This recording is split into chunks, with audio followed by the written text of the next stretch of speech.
Hello there, friends and sane persons. My name is Kyle. It's Wednesday, so it's time for another episode of Wednesday Whimsy.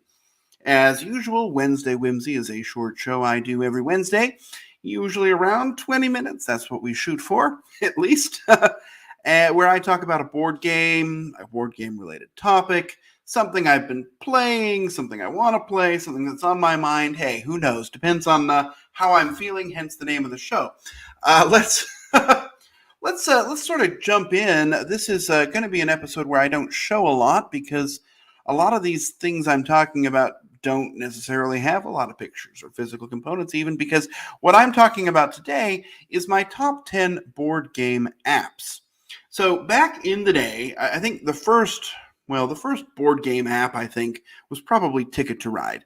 It was more of a web-based version, but I remember back in 2004, 2005, I saw a box of Ticket to Ride, and it said, "Try us online," and gave me a website. I went home, I clicked that website, I played the game, I played the game again, I played the game again, I played the game all night long, and then I went back to the store the next day and bought the game because it was just such an amazing selling tool, and it was the first game I remember that actually used online play as a marketing ploy. Well, fast forward to when the first iPad really came out, and they had advertised that there was going to be a version of Small World available on the app, on the iPad, and I bought an iPad specifically for that purpose. I was so excited to play Small World on an app. And that app is actually, as far as I know, still active and continues to this day and has been updated and improved. But let's I don't want to spoil all of my list, and maybe that's on there, maybe it's not. But what I want to do is just sort of talk about what I was thinking, right? These are our 10 app implementations of games where you can play the game against other people or against a computer, whatever, however, but really good implementations of apps that I would highly recommend, especially if you like the underlying game. But in some cases, even if you don't, oftentimes an app is a great way to try a game without dropping a whole lot of money on it. Because, if you don't know if you're going to like the game, you don't want to drop $60, $70 and have a huge box of cardboard sitting around your house. So that's another advantage of the kind of app-based platform. And again, I play all of mine on iOS. I don't know what's available on other systems, but most of these I think are. But anyway, with that kind of out of the way, let's jump in and I'll tell you what I like about the apps, and we'll just kind of go from there. So let's start with my number 10.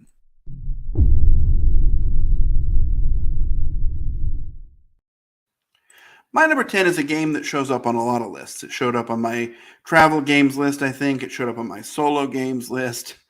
This is a fantastic game, and the game is One Deck Dungeon. In One Deck Dungeon, you are going through a deck of cards. It represents your time. It represents your special abilities. It represents the rooms you can visit, the various bonuses that you gain. Everything is represented by the cards in these decks. In the physical version, there's a lot to keep track of, right? You got to tuck cards in certain places. You've got to shuffle the deck a lot, keep flipping cards to represent time. The app just does it for you. The app does all the setup. It does all the teardown. It rolls the dice.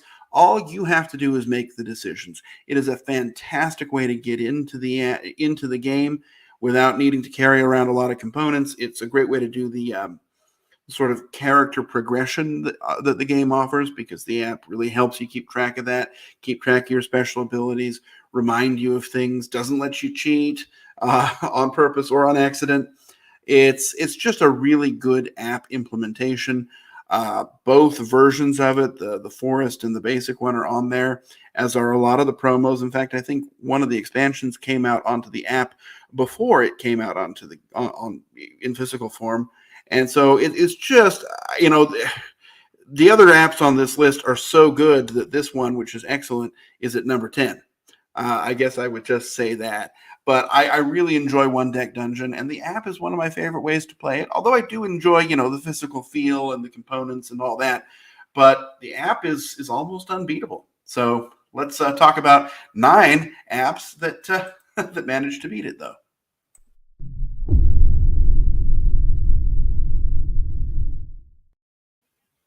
My number 9 is the original board game app that I talked about a moment ago. Although this is the new, specifically app-based form. I don't know if Days of Wonder still even has that thing on its website. I doubt it does. But there is an app version you can download for your device of choice, and it is an excellent implementation. It has most of the expansions. It does not have a couple of the newer ones, as far as I know. I guess I haven't played for a while. I should check. But it had, the UK and the Pennsylvania, which were a little bit more tracking than I liked. I don't think it has the Africa one. I think that's one that maybe should go on there. Anyway, it has most of the maps, most of the expansions. It's a great way to play. It's got delightful music, cute graphics. It's very easy to use. It helps you keep track of things really easily. It does all the shuffling for you. It takes away any of the kind of administration of the game and lets you just jump in. And at least back when I was playing it a lot, there were always people online looking for a game. So it was very easy to find people to play with. There was a good, play by yourself against the computer way, but it wasn't a very smart computer opponent. But the online system that it had was very easy to find a game. There was just always something to do, and it was a lot of fun. Still is a lot of fun. And there were also challenges that you could go through, different kind of goals to complete, achievements to unlock. I have a thing for unlocking achievements. It's a really great implementation and a fantastic app for a pretty great game, and one that has been around since, I think, 2004, at least in some version, and that is Ticket to Ride. Well, let's go on to number 8.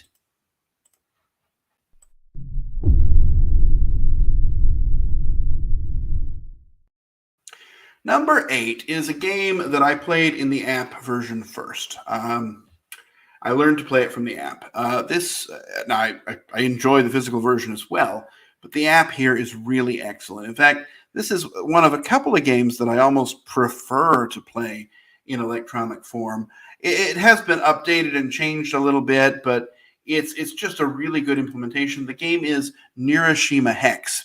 I guess there's an exclamation point on the end that I forgot, but that's neither here nor there. It's Nirusha Hex is the game of post-apocalyptic abstract battling. I don't know how to describe it other than that. You've got one of several armies. I mean, there's like 25 or so, and they're all different, have unique abilities, and the app is going to help you to keep track of all of those abilities. One of the biggest problems in the game is that the combat system is very numeric, very procedural, right? You have to do all of the 4s before the 3s and the 3s before the 2s. And then, if there's something that might kill something that activates something else, there was just so much procedure in the combat system. And if you made a mistake, it could ruin the game, right? I mean, it was very important to get it right. It still is. And the app, it was just such a fantastic way to handle it. It handled the tile draws, no need to keep a bag around it, kept track of the special abilities, and it really just helped you get through the combat. There was also a puzzle system in the app that you could kind of practice the armies by going through these almost like chess puzzles, where you had a certain number of moves to complete a goal. It was a really good app. It's been updated recently. The new one's also pretty good. And it's a game that I do love on the table, but the app is, because it does so much for the game, I almost think I prefer to play it electronically than physically, which is unusual for me, but still, it's a great app implementation, a great way to learn the game, and they've kept up with it and kept it pretty updated with all of the new expansions, which are still coming out. It's crazy. This game's so old, but it's still getting new content. Anyway, I really enjoy the Nirusha Hex app and highly recommend it. Let's go on to number 7.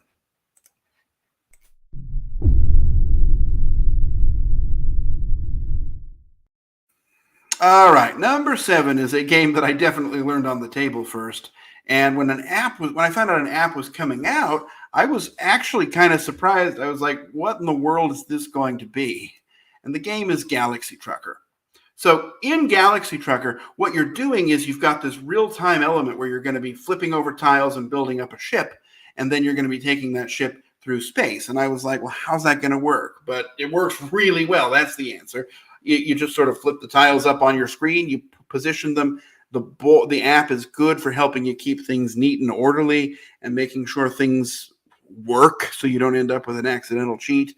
That whole section where you had to check your neighbor's ship to make sure it was legal, that's done, right? The app does all of that for you. And then the app also offered a sort of turn-based way to play if real-time wasn't good for you.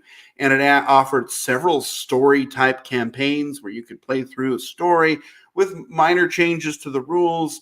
It just took the game to a whole bunch of new places. It was also, just like the base game, it had a great sense of humor. Still does. I speak about it like it's in the past, but it's still there. This is a fantastic way to play the game.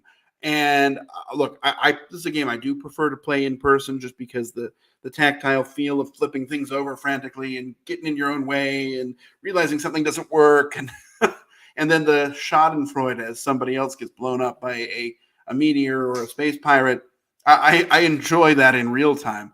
But the app was a great way to do it. And it's a great way to do it on the go. Because that game is very difficult if you get the expansions, it's difficult to separate the pieces back out again.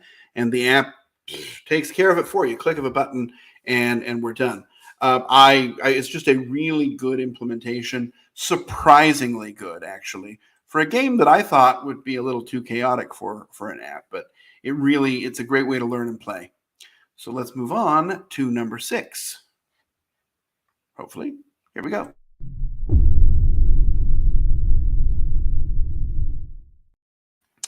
All right, my number 6 is one that, it's one of my very favorite games. So I was really excited to learn that there was going to be an app version of it, especially by the studio that produced it, which is Handelabra, which does great app implementations. The game, is not Galaxy Trucker. The game is Spirit Island. Now, I love Spirit Island. I've done several episodes of this particular show about Spirit Island. It's just a really fun game to play, an interesting puzzle, efficiency and unique special abilities and a lot going on. And I was like, okay, let's see how it works in an app. And the app is just fantastic. Now, currently on the app, there are the base game, the first expansion, Branch and Claw, and the couple of promo spirits. So it does not have the full content yet, but it's got a lot, right? You just don't have the, Jagged Earth expansion or any of the new stuff that hasn't been released yet. But it's a really interesting implementation here. You're going to take your spirit, you're going to play the cards. The app's going to keep track of your growth, reminds you to take your options. It's going to keep track of your hand size. It's going to keep track of all of the different special effects that are going on. One of my problems with the game, one of the few problems, is there's a lot of cognitive load. And being able to offload that onto something to track it for you allows you to focus on what you can do, what you can't do, and what you want to do. And it's just great. They recently opened it, I think Monday, 2 days ago. They opened, I guess it would be August 22nd, opened it up to multiplayer on the app. I have not tried it. I've only ever played it solo, which was the only way you could play it on the app. You could play with multiple spirits if you wanted, but you couldn't work with somebody who wasn't in the room with you. That's now apparently been changed. We'll see how that works. But either way, it was a great way to learn the game, great way to figure out what the cards do, to figure out how everything works together. It made me a better player of Spirit Island. And even though not everything is available yet, I'm hopeful that someday it will be, because that would just make me want to play it even more. This is one I still do prefer physically, but especially if you're wanting to play it solo, it's so easy to set up with an app. It's a couple clicks. If you want to try the scenarios, they're all right there. Really easy way to get into it. And it looks good too. It's a smooth implementation. I just really can't say enough good about the Spirit Island app, and that's my number 6. Let's move on to number 5.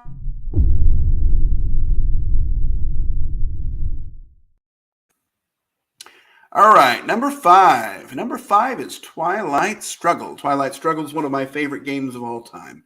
It is a fantastic Cold War game, USSR versus USA, and the app is a great way to play. It's a great way to set up the different scenarios. So one problem with Twilight Struggle is it is a beast to set up, right? You've got lots of decks to separate, to shuffle in. You've got to keep track of where lots of things to keep track of. I should do a Wednesday Whimsy on it someday. But you've got to keep track of who controls different areas, how far away people are. You've got to keep track of rules that people always forget, like putting influence into areas controlled by an opponent. The app, hey, it does it for you. It keeps everything right there, easy to see. You can see what's been played. You can see what's coming. It will really help you to learn and experience the game in a new way. And again, my biggest problem with Twilight Struggle is the setup, which is just painful, right? You got to put all these tokens, and I always mess something up somehow. The app solves that. The app is a great way to find somebody online to play with, because the game, of course, it's one that I don't get to play very often because it's so big and there's so much there. It's hard for me to get somebody to come over and sit down and play a 2-hour game about the Cold War. The app, hey, it's a great way to solve it. It also was the only way to get this collector's edition, which honestly was kind of mediocre. But the app itself was pretty good, and I really enjoy it. And it's one that's close to me because it allows me to experience the game more than I otherwise would be able to. Let's move on to number 4.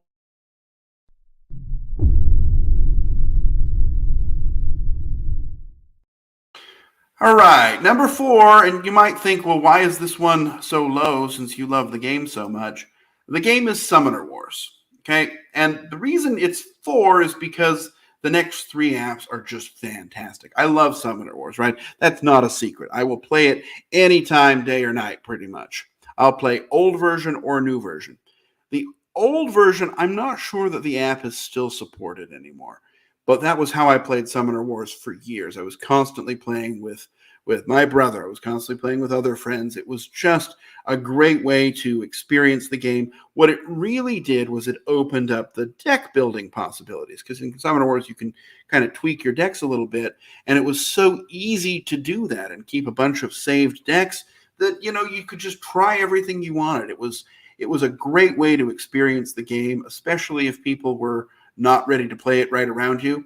It didn't get all of the factions in the old edition, and so it's an interesting relic at that point. But now there's Summoner Wars 2.0, and although I still do prefer 1.0, 2.0 is pretty darn good, and they are keeping the app up fantastically. In fact, in most cases, I believe in all of the cases so far, when something new has come out, it has been posted onto the app and made available to people who play there before even the physical copies show up in the mail. That means I can learn the new stuff right away, no delay, no waiting, no wondering, no checking the post office the mailbox constantly, or clicking tracking numbers always to know if my new deck is coming. It's all right there right away. And actually, this is one that I can show you, just because the app, I say app, but it's a web-based app. So you can play it on any platform. You just log into summonerwars.plaidhatgames.com. And you can kind of see this is just a sample game I've got going here. But you can just see it's got the board all set up. It's got the cards. It'll keep track of things like your magic. You can check your discard pile. It will monitor the phases for you. It will let you do an undo. You can move and attack. It's just very well. Now it's not going to work now that I'm showing, but I'm not playing very well here. This is just to show you what it looks like, but it'll remind me, I've got a special ability I can do. I'll click right there and use it. So that's kind of how it looks. It's got all the stuff that's out right now, and again, just like the iOS app from what was that game? I forget the name of the company that used to maintain the app. But just like that app, this new one is a great way to try and experience the deck building, although I found one small error. But that's okay. I'm sure it's been fixed by now. It's a great way to sort of see what works together, to plan things out, to try new things. And that brings Summoner Wars to a new level because it makes it more accessible. It's easy for me to find somebody to play with, really, at any time I want to, just by setting up a public game. I'm really very happy with it, and I quite enjoy the app. So that's my number 4, Summoner Wars. Let's move on to number 3.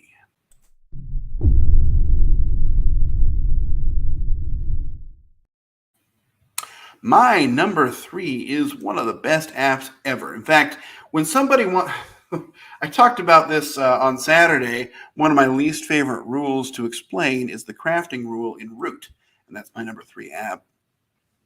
Root is generally a tough game to teach. You've got so many different factions. You've got lots of different things to keep track of. If you're the teacher, it's not just yours. You've got to kind of monitor everyone else to make sure they understand how things are working.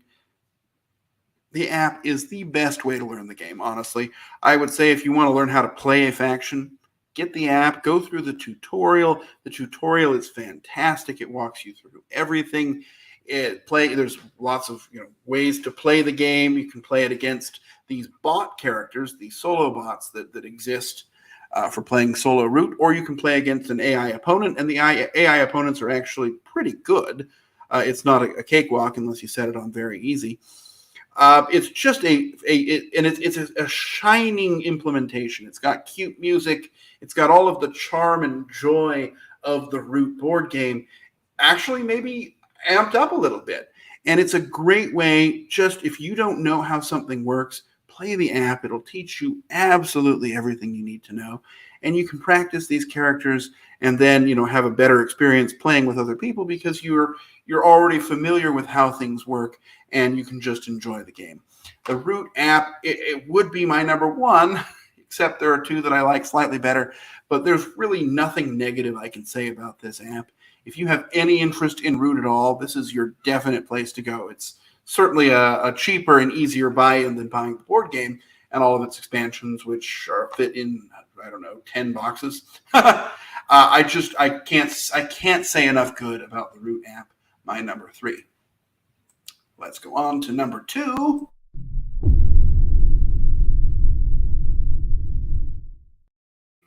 And here we go, my number 2. My number 2 is another game that I almost prefer to play in app form. And that is because this game is so long, heavy, and complicated. The game is Through the Ages.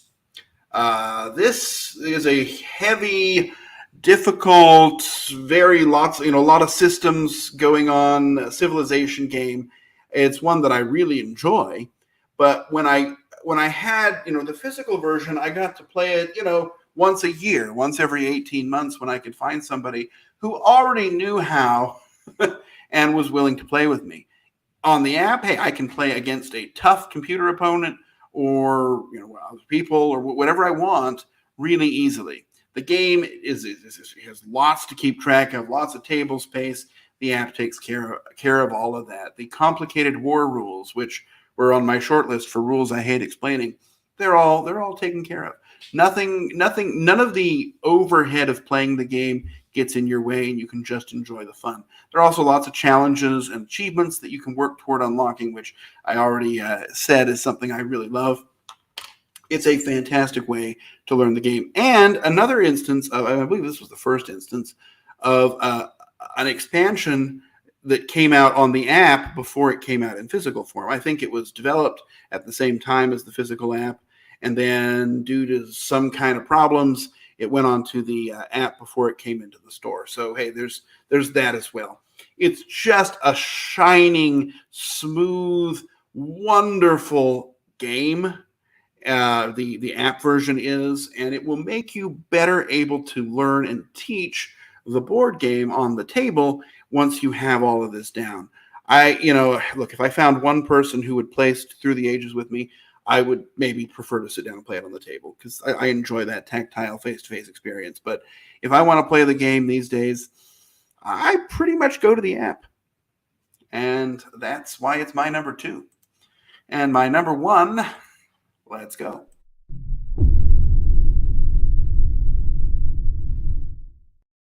All right, my number 1 was easy for me. It was the first one I thought of, and this is Sentinels of the Multiverse. Sentinels of the Multiverse is a game that I almost only play on the app at this point. I do have the physical versions, both the new version and the old version. Obviously, the old version isn't on the app yet, so if I want to play that, I have to play the physical version. And I do, and I love it, and it's a fantastic game. But the app version of Sentinels of the Multiverse is where it is app. See what I did there? So Sentinels requires you to have an extra brain on each shoulder to process everything. There are so many exceptions and so many things to keep track of. +1 if it's a Tuesday, -3 if it's a Wednesday. Not literally, but there's just lots of effects and limitations to keep track of. And if you add in the very amazing, extremely cinematic, and beyond fun Oblivion module, that just adds so much more, because now it's doubled all of the things you got to keep track of. There's 2 player areas and 2 environments and characters in different places having different effects.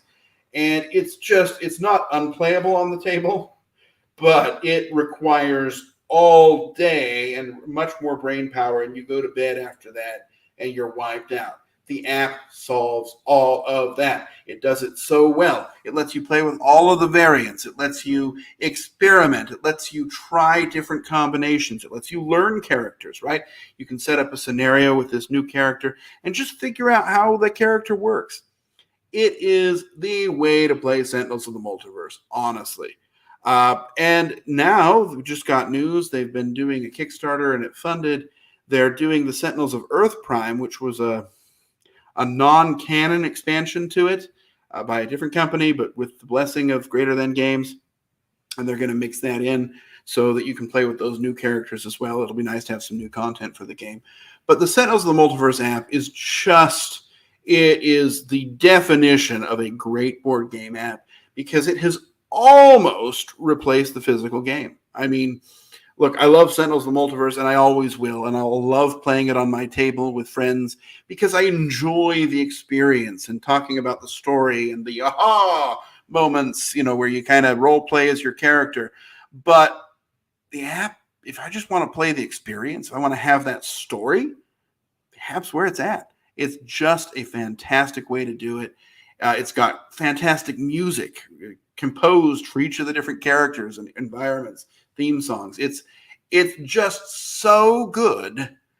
I can't ever think of another app version of a board game being better. And so that's why that is my number 1 board game app. And that's the end of our list. That's the end of another Wednesday Whimsy. I hope this has been enjoyable for you. It's not been, talking about a board game so much, but it's been talking about something related as promised. And it's something that I enjoy. I think apps are a great way to enjoy a board game, especially if you live alone and want to play with other people, or if you're traveling, or whatever it may be. Pulling out a board game app. I remember buying a new car 6 or 7 years ago, and while I was hanging around getting the runaround at the dealership, playing the Ticket to Ride app with a friend. I mean, it's just a great way to experience board games in different places and under different circumstances than you normally would be able to. And anything that lets me play more is definitely welcome. So I love board game apps. These are some of my favorites. There are many other great ones. I didn't come close to scratching the surface of all the great game apps. It's a wonderful time to be a board gamer. And, hey, it's a wonderful time to end our episode of Wednesday Whimsy. I will see you next week when I am talking about a fantastic game that I've been enjoying lately called Carnival Zombie. But for now, this is the end. So I will wish you safe travels and courage when you need it. And I will say to you, goodbye.